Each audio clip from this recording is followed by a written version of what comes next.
مولا شرک کسے کہتے ہیں؟ مولا فرمایا تو بتا تیرے ذہن میں شرک کی تعریف کیا؟ کہنے لگا مولا اس جیسا کسی کو مانو شرک ہے۔ مولا فرمایا وہ کیسا ہے؟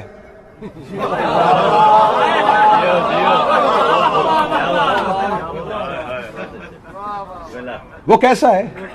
تم نے یہ کہہ دیا نا کہ اس جیسا، تو تمہیں کس نے بتایا کہ وہ کیسا ہے؟ علوی صاحب ہم نے ایک خطیب سنا ہے، وہ آپ جیسا پڑھتا ہے، آپ نے مجھے بھی سنا اسے بھی سنا، جو کہتا ہے اس جیسا، اس نے اللہ دیکھا نہیں، تو یہ کیسے کہہ دیا کہ اس جیسا؟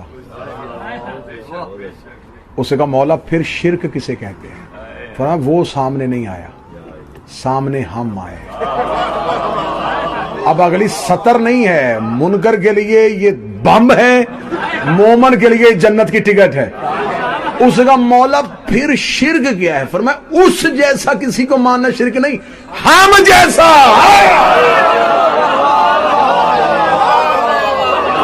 جس نے کسی کو ہم جیسا مانا اس نے شرک، جس نے کسی کو ہم جیسا مانا اس نے شرک کر دیا۔ مولا شرک سے کیسا بچا جائے؟ فرمایا ہمارے برابر کسی کو نہ ماننا، یہ مولا ہیں ان کے علاوہ کسی کو مولا نہ کہنا، یہ امام ہیں ان کے علاوہ کسی کو امام نہ کہنا، یہ ولی ہیں ان کے علاوہ کسی کو ولی نہ کہنا، یہ حجت الاسلام ہے۔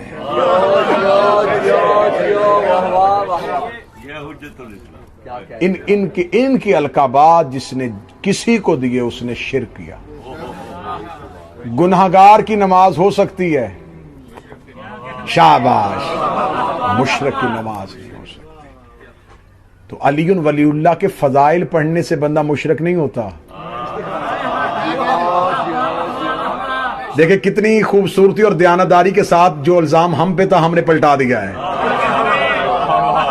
علی کے قبلہ جاوید صاحب، علی کے فضائل پڑھنے سے بندہ مشرک نہیں ہوتا، علی کے انکار کرنے سے بندہ مشرک ہوتا۔ اللہ سامنے آیا ہی نہیں، اس نے دکھائی کسی کو دیا ہی نہیں، وہ نظر میں آ ہی نہیں سکتا، اسے دیکھا ہی نہیں جا سکتا۔ اس نے اپنی پہچان کروائی ہے صرف ان سے، صرف یہ اسے پہچانتے ہیں، کسی اور کی پہچان میں وہ آیا ہی نہیں۔ اگر وہ کسی اور کی پہچان میں آ جاتا تو وہ بھی یہ ہو جاتا۔ بات صحیح ہے؟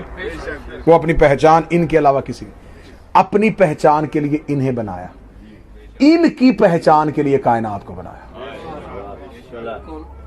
اب یہ 14 اس کے لیے ہے اور باقی کائنات میں جو ہے وہ 14 کے لیے۔